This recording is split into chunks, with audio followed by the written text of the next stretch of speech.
Nah, kembali lagi. Wa min waraihim barzakh, dan di depan orang yang meninggal dunia itu ada barzakh. Barzakh itu hailun maniun lahum anir ruju ila dunya, yaitu sesuatu yang menghalangi dan mencegah orang yang meninggal dunia kembali lagi ke dunia. Jadi sudah beda alam, alamnya barzakh. Nah, ketika masuk alam barzakh itu dia terhalang untuk balik lagi ke dunia. Berbeda dengan orang yang tidur. Kalau orang yang tidur dia masih bisa balik lagi, walaupun tidur itu seperti mati. An-naumu kal mauti, tidur seperti mati. Cuman bedanya tidur itu akan kembali lagi ruh kepada jasad kita, sedangkan kematian tidak. Wa huwa muddatun bainal mauti wal ba'tsi, dan barzakh ini adalah waktu atau masa antara kematian dengan hari kiamat atau dengan bangkit dari kubur nanti di hari kiamat. Itu namanya barzakh. Berarti barzakh ini berbeda-beda sesuai dengan manusianya. Yang paling lama siapa? Anak Nabi Adam, Pak. Habil, orang pertama yang meninggal dunia, dibunuh oleh saudaranya Qabil. Berapa ratus ribu tahun nunggunya, Pak. Gitu. Yang paling sementara siapa? Yaitu orang-orang yang mati sebab tiupan malaikat Israfil yang pertama, yang mana tiupan tersebut mematikan seluruh makhluk di muka dunia ini. Dengan cara ditiup tersebut terjadilah kiamat. Dimulai di situ kiamat, lalu kemudian beberapa waktu lagi ditiup lagi oleh malaikat Israfil, bangkit lagi. Nah, di situ selesai barzakh, Pak. Jadi selesai itu barzakh di situ. Nih, orang tua kita yang sudah meninggal dunia sekarang ada di alam barzakh namanya. Kita adanya di alam dunia, berbeda. Sama seperti anak kita yang di kandungan istri kita sekarang ada di alam rahim. Itu cara berpikirnya di situ, Pak. Mereka hidup dengan dimensinya sendiri di alam rahim. Coba, Pak, kalau anak udah lahir dipaksa masukin lagi ke rahim ibunya, hidup nggak kira-kira? Nih anak nih udah lahir nih, dimasukin lagi tuh ke perut ibunya, ke rahimnya, biar dijahit lagi biar rapi. Kira-kira hidup atau mati, Pak? Mati. Tapi kenapa tuh anak yang di dalam rahim bisa hidup? Karena memang Allah jamin di situ. Alamnya beda. Makanya jangan khawatir ibu, kalau belum lahiran lewat dari 9 bulan jangan khawatir. Walaupun dokter ngasih tahu, wah ini harus disesar dan sebagainya. Imam Syafi'i itu di dalam kandungannya arba'us sanawatin 4 tahun, Bu. Makanya di dalam kitab fikih diatur, ya. Aqallul hamli sittatu ashhurin, minimalnya kita hamil nih, perempuan hamil ini 6 bulan. Biasanya tis'atu ashhurin 9 bulan. Wa aktsaruhu, paling banyaknya, paling lamanya adalah arba'us sanawati 4 tahun. Siapa diantaranya di dalam kandungan 4 tahun? Imam Syafi'i radhiyallahu anhu. Ila yaumi yub'atsun. Jadi alam barzakh itu nanti dari mulai matinya seseorang, berakhirnya sampai hari dibangkitkan dari kubur mereka. Fa idza nufikha fis suri fala ansaba bainahum yawma idzin wa la yatasaalun. Ketika malaikat Israfil meniup sangkakala yang kedua, Pak, tiupan yang kedua. Terus kemudian dari tiupan tersebut, ya, disangkakalanya malaikat Israfil ini seluruh ruh makhluk ada di situ. Ketika ditiup, ruh tersebut berterbangan mencari jasadnya di mana. Ketemu di jasadnya nih, Pak Gimin ada di Sewan, Bang Nurdin ada di Spanyol, contohnya ini mah. Waduh, jauh amat ke Spanyol segala ini. Ada di Perancis, ada di Uganda, ada di Afrika, semuanya ketemu, bus masuk ke situ, kemudian bangkit lagi dari kubur. Dan wa awwaluman bu'itha, paling pertama orang yang akan dibangkitkan dari kubur, Nabi Yuna Muhammad sallallahu alaihi wasallam, Nabi kita Nabi Muhammad sallallahu alaihi wasallam. Baginda Nabi kemudian ketika bangkit dari kubur yang ditanya apa, Pak? Umat, Pak. Umat saya mana? Jibril.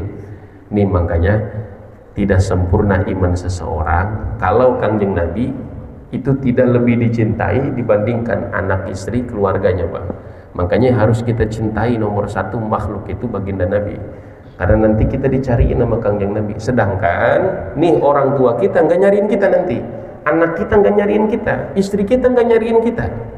Mana dalilnya? Nah di sini, fala ansaba bainahum yawma idzin wa la yatasaalun fala yatafakharuna bi ansabihim. Ketika bangkit lagi nanti dari kubur, maka tidak akan ada lagi tuh status nih, saya anak jenderal, saya anak pejabat, saya anak nabi, saya anak wali, saya anak ulama, saya anak camat, saya anak lurah. Tidak ada.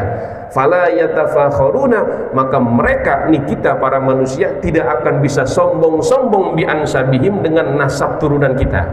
Kalau di dunia masih bisa, Pak, antri ngisi bensin, nyerobot, kemudian ada yang marah, yang disalah ngomong, ini jenderal, wah ini anak lurah, wede, ande prak gede tak-tak, adigung gede hulu, tulak cangkeng dina beheng. Jadi tulak pinggangnya bukan di pinggang lagi, Pak, di leher begini, Pak. Waduh, anak dewan rupanya, Pak. Masih bisa. Nah, kemudian yang di belakangnya, waduh iya dia mah anak dewan. Takut, masih bisa berlaku, Pak. Tapi nanti di akhirat tidak ada yang seperti itu. Nih, saya mau keturunan Nabi, mau apa?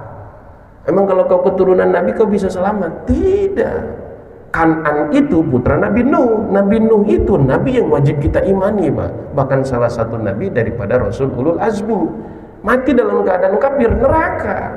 Jadi nggak bisa sombong dengan nasab. Nggak bisa sombong dengan nasab. Cuman prakteknya begini, mereka yang keturunan Nabi jangan sombong, kita yang tahu mereka keturunan Nabi wajib memuliakan, karena memuliakan baginda Nabinya. Begitu, Pak.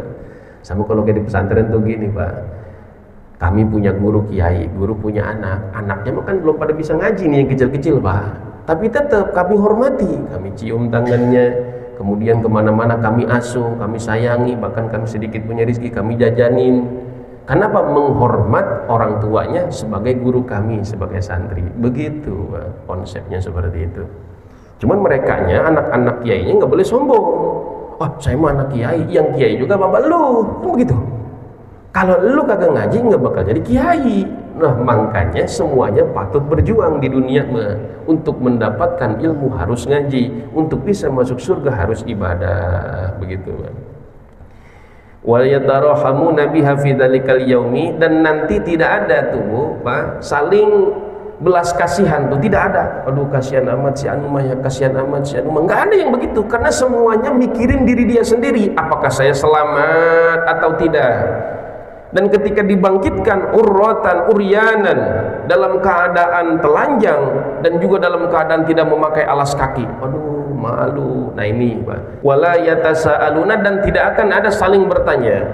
Ya, kata orang tua, ini mana ini Bang Nurdin, Nurdin mana Nurdin, nggak akan nanya. Lalu kemudian Bang Nurdin mana ini emak, nggak akan nanya emaknya.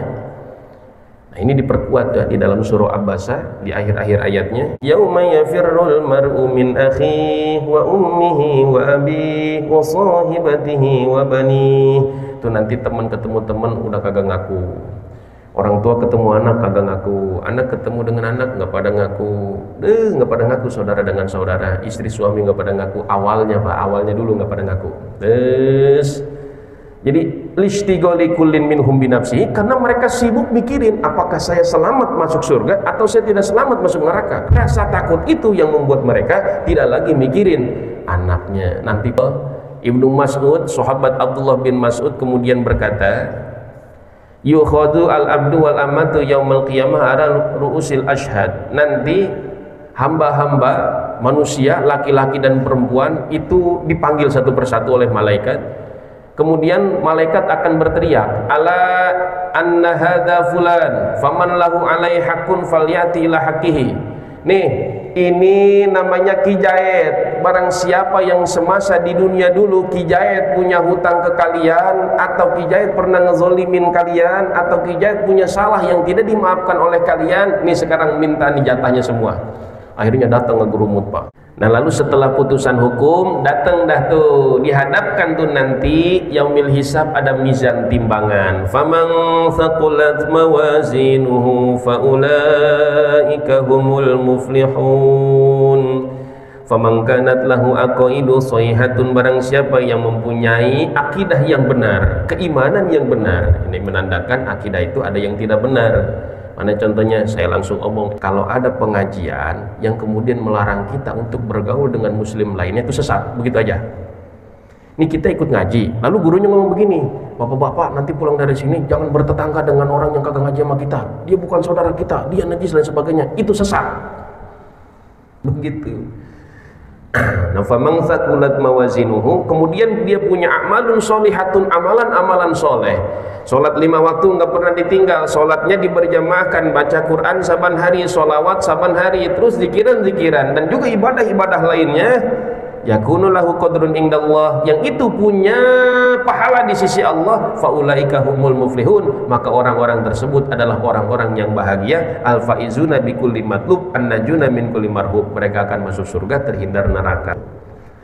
Wa man khaffat mawazinuhu faulaika alladzina khasiru anfusahum fi jahannam khalidun. Dan barang siapa yang khafat ay lam yakun lahu qadrun indallah minal aqaid, orang kafir, nggak punya akidah yang benar, dan juga wal a'mal, nggak punya amalan.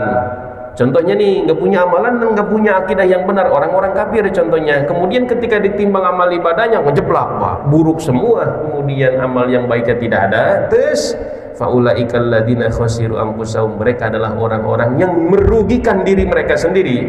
Fi jahannam khalidun, akan dimasukkan ke neraka khaliduna kekal.